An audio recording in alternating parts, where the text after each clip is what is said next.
मेरे होने वाले हस्बैंड से अनुरोध है कि तुम जहाँ कहीं भी हो ना, स्वेटर पहन लो। ठंड बहुत है बेबी। Love you.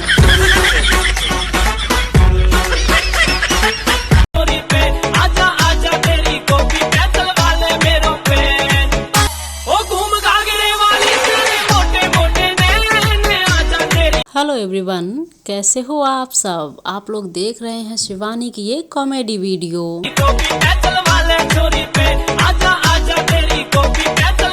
जहां पर आप लोग एंजॉय कर रहे हैं इस कॉमेडी वीडियो को और साथ ही शिवानी और ईशा की डांसिंग को भी।